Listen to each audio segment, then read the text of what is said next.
Hey boys and girls, welcome back to New Stuff TV, the untechnical tech channel. I'm your host, Antoine. If it ain't got no big old explosions in it, I don't want to watch it, Richardson, because today we are talking about this behemoth of a soundbar called the TCL Q85H 7.1.4 soundbar. I feel like this soundbar is by the way, Wilson's not here today. I gave him the day off. I don't know what he's doing, but he's just not with us today. I wonder, what is Wilson up to? Wilson, where are you? What do you guys think? Put it in the comments what you think Wilson does on his days off. Anyways, let's get back to the soundbar, man. So I feel like this soundbar is like ultra disruptive in the market because soundbar prices for the premium soundbars have actually kind of gone up quite a bit. It's hard to get like everything you want for less than $1,000. Like that's almost unheard of. A lot of times you're only getting the soundbar for about $800 to $1,000, sometimes even $1,300. You're only getting a soundbar. And in a lot of cases, that's fine because those soundbars deliver some excellent audio quality when it comes to your home theater setup. But then you got to go purchase like, a subwoofer and maybe some rear surround speakers. And that can get pretty pricey, man, especially if you're going wireless. But this bad boy right here, okay, it's everywhere. I got like one of the wireless speakers here, one of the surround speakers, soundbars right here, and I got a sub right here. But this set, it all comes in one stinking box together. The Q85H, man, it's very disruptive because you get not only the 7.1.2 soundbar, but you also get the subwoofer and the two rears, which actually gives you 7.1.4, I think. I forget like those numbers. Anyways, you get a full stinking surround sound setup. You don't gotta buy nothing else. It even comes with the HDMI cables as well as some wall mounts. I'll put that right there. I do have some things I want to share with you. I've been listening to it for roughly a week, matched up with this nice, man. Look, you see that? You see that OLED demo right there? It's not an OLED TV, man. This is the TCL, which one is this? The TCL QM8, okay? This is, or Q, it's the TCL QM8. My bad, I said H. Anyways, this is the TCL QM8, man. And this is a spectacular TV. In fact, I kind of named it the OLED killer because, I mean, look at it back there. And if you actually see one in real life, you would be very impressed with this thing. I matched it up with this TV because, it's their top tier soundbar. So I wanted to match it up with their top tier TV. And you can't really see back here, but I'll throw in some B-roll so you guys can see. But it matches up to the TV really well. But I gotta say, TCL and other manufacturers, please stop putting your TVs on like 1 foot in the middle. Okay, don't do that anymore. Give them legs that we can actually position, or feet rather, that we can position in and out to accommodate a soundbar underneath the TV. Because hey, you can do that, right? Yeah, no more single feet. I actually have this thing mounted on top of the single platform that the QM8 sits on. And it sits it sits fine, but I would rather have it in between the two legs like some other manufacturers do. Here's the thing. I like to set my sound bars up and my sound system up to where I like it, but sometimes you don't know what kind of audio you're getting. And in today's streaming world where we pretty much stream everything, you literally have no idea what they're pushing out over the interweb into your TV and soundbar. A lot of it is absolute trash, but I have found that this Q85 soundbar does an excellent job of decoding and upscaling audio as well as pushing out the video, in 4K. So, because it has eARC and you can run all your stuff through there, play your games and everything. But what I wanted to talk to you about is how you can actually see the audio format on the screen. This is a little detail that I actually appreciate. If you look at it, there's nothing on it right now. You can't even tell this thing is on, to be honest with you, because you don't want that blaring at you as you're watching TV in the dark. But when you hit the volume or when something changes, such as the audio format, like let's say you click on your content, it'll actually come up PCM this or Dolby 5 point whatever or Dolby Atmos. That way you at least know what kind of content you're getting and you can feel confident because now you can actually hear it and you're like, oh yeah, that's what I'm watching. That's what I'm hearing right there. That's just one of those fine little details that someone like me can actually appreciate because I like to see things. I'm a visual guy. Now, do y'all remember a video I did a little while back, maybe in the summer, where I went to a demo from TCL and they demoed the soundbar and I was really impressed by the subwoofer and I couldn't even localize it? When you see or hear a demo somewhere at a show, you get what they give you, and that is what it is. It's not till you get it home to where you are like, okay, these people weren't messing around. They were actually telling the truth. It actually performs that way. And they did not disappoint. Dude, this subwoofer, okay, this is the front side of it, okay? It's very inconspicuous. It's got this piano black on the front. But if you turn around to the side, you got a satin finish here with some texture. But then you look on the back. I don't know how big that subwoofer is, man, but there's the port on the bottom, and you got the subwoofer aiming out on the backside of this thing. Once again, it is wireless, and it actually comes paired to the soundbar already, as well as the surround speakers. But the sub, I'm gonna call this little sub freaking rocks. Oh my God, the bass is so deep and rich and rumbly and bassy. It's just sick. Dude, when I was testing it, when I plugged it in and everything came on and I was testing it, I was watching, I've never really gotten into the Mad Max series, but I was watching Mad Max Fury Road. It has Dolby Atmos. I was watching it on Max, and oh my God, the boom, the thunder. Every time somebody fell on top of a hood or fell on the ground or a gunshot or just an explosion, you kind of just felt it like, dang, how many subs did I hook up? Like, you actually forget that that's only one sub doing that job. And as I'm sitting in front of this TV, the sub was actually over there in the corner. I know where it was mentally because I put it there. But when you actually kind of listen, it's not very easy. It's actually pretty difficult to localize where that sub is. And the reason why I bring that up is because, audio people, you don't want to know where your bass is coming from. You should never hear that sound coming from one spot. This sub does a fantastic job of spreading itself around the room, kind of faking you out to figure out where it comes from. But that bass, it's just ground pounding bass. And I have a hard time understanding how they made that sub in that enclosure that powerful. Good job, TCL, on that. But sometimes it can get a little too boomy though, okay? So you might need to pull that bass back a little bit, but there's no individual way to pull the bass back on the sub itself, but you can pull the bass back, like, overall, I guess, on the app or on the remote control that they give you. Now that's just depending on your content. If it's some stuff where it's just a lot of crazy stuff going around, or like, explosions and stuff, you might want that extra bass. But for some people, it could end up being too boomy for you. I personally like it. Oh my God, I was having a good time watching that movie.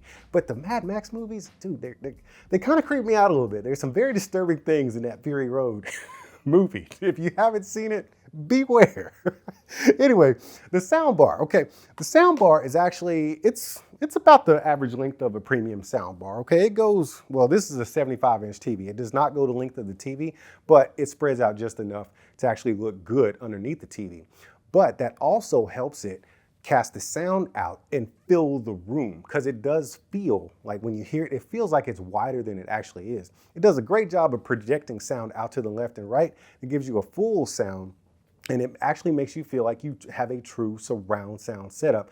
So what I'm saying is, it doesn't feel too narrow to the point where you wish you had a left and right channel on the side.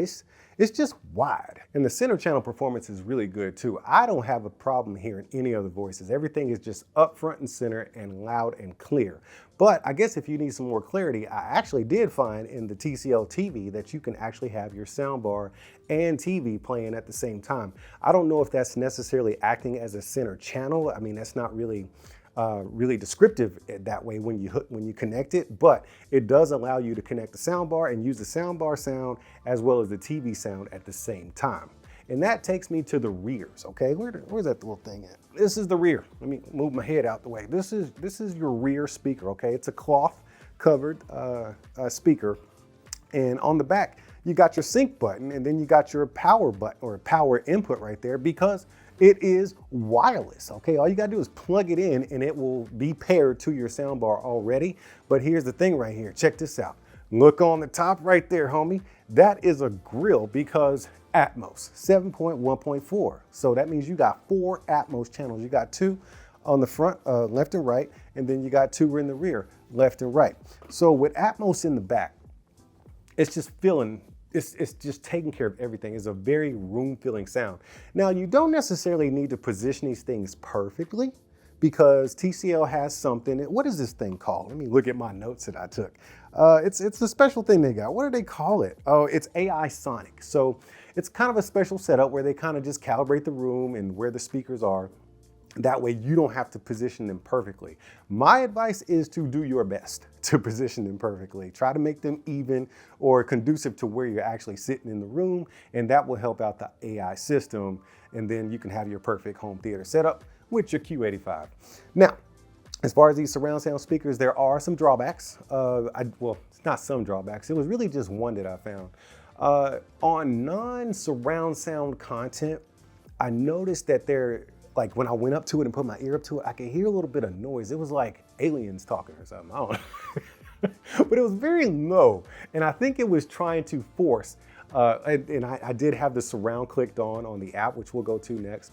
I think it was trying to force some surround sound when it's not really there. You see what I'm saying? So if you might want to just turn the surround off when you're not watching surround sound content, or else you might hear that feedback or whatever that was in the rear channels. But when you're actually watching real surround sound content, like, I don't know, 7.1.4 content, some Dolby Atmos content or whatever, everything's gonna come in just fine. You won't hear any noise, no feedback, no static, no nothing, just pure, raw home theater goodness, baby. All right, so this is the homepage of the app. Well, this is the homepage of the soundbar inside of the app. You can actually control some other stuff in here. It gives you some stuff on the front page, man. It tells you what EQ mode you're in right there. It does have a few presets, which we'll go through in just a moment. It tells you what source you're using. You can turn the soundbar on and off. You got your volume control. But this is what I want to do here because this is where all the fun happens. You go into movie. Well, it says movie because that's my sound settings. I go into the sound settings and you got these 6 EQ presets: standard, movie, music, voice, game, and sports. I personally prefer movie on literally everything. But you're also talking to the guy that watches almost everything in like the cinema profile. Or the movie profile when you get a TV. I'm that guy, so I like the movie sound. But you do have presets to accommodate there. And then you have a night mode, a sound enhance or surround enhance, and voice enhance. Now the night mode kind of pulls back all that bass, that way you're not disturbing people, because like I said, dude, that bass is kicking hard. But the surround enhance is what I was talking about. If you're watching some non surround sound content, can't really explain what that is. Like something may be old, right? You may want to turn that off, or just beware. You might have a little bit of noise maybe in the background of those speakers. I think it's actually trying to force surround sound when it's not really there. And then you have your voice enhance. Dude, you ain't gonna need that. They got it here. You're not gonna need it though, because the center channel works extremely well. You will have no problem hearing dialogue out of here. Ooh, I'm messing up my bass. Okay, let me turn this bass down because it comes stock, okay, at medium for the bass and medium for the treble. I had my treble up on high because, I wanted a little bit more clarity, but that bass, leave it where it's at, bro. You ain't gonna need to touch that, man. And then you have speaker volume. So this is a tricky one. You have speaker volume, but you also have your main volume on your sound bar. So the main volume is literally the main volume. But if you want to get some more decibels out of those speakers, I don't understand why you would need to do this. It's literally fine right out of the box. But if you want a little bit more decibels coming out of those drivers in the back and the subwoofer and everything else, just kick the speaker volume up just a little bit or bring it down. And I believe that is pretty much all of your app experience. Once you go into the AI Sonic, it'll give you 2 or 3 positions to sit in the room, and then you can calibrate it with your phone's microphone. So as far as setting up the soundbar, it's just super simple. Download the app. It's a plug and play. You just plug in your HDMI into the back of the soundbar, plug the other end into the TV, and log into the app on your phone, and you are all set to go. A lot of soundbars that are wireless, and you have the wireless rears and wireless subwoofer, a lot of times you'll experience cutouts. I haven't had a cutout at all, but like I said, there is that little bit of noise that I heard. It was only like twice though, and I think it's because it's trying to force content that's not really there. But I haven't had any cutouts, and I got different pieces of furniture in here. I got one speaker over there, one way over there, and you got all this stuff here. So there's a lot of interference between the two. You might want to have a good line of sight in between the soundbar and the rest of your speakers. but it's not totally necessary because mine is working out just fine. I haven't had any bass drops or no surround sound wireless speaker cutouts. So in my opinion, the soundbar is, let's give it I really don't do like a numbering system, but I think I'd give this bad boy like a 9.6 out of 10. Bruh, if you are a movie watcher and you like big sound, and you know I always say this, like TVs are great, projectors are great, and they gotta look good, right? But it's something about the sound. You could have a raggedy small TV that's grainy AF with bad quality visuals. But if you have a great sound system, such as the Q85H, man, that's gonna be a good movie to watch. It's something about the sound that just wraps the package up and brings it all home. And you can definitely do it with the Q85H, man. This is a badass soundbar. Thanks TCL for sending this bad boy out for me to look at and check out and share with my people here on New Stuff TV. Let's give TCL a round of applause on this badass soundbar.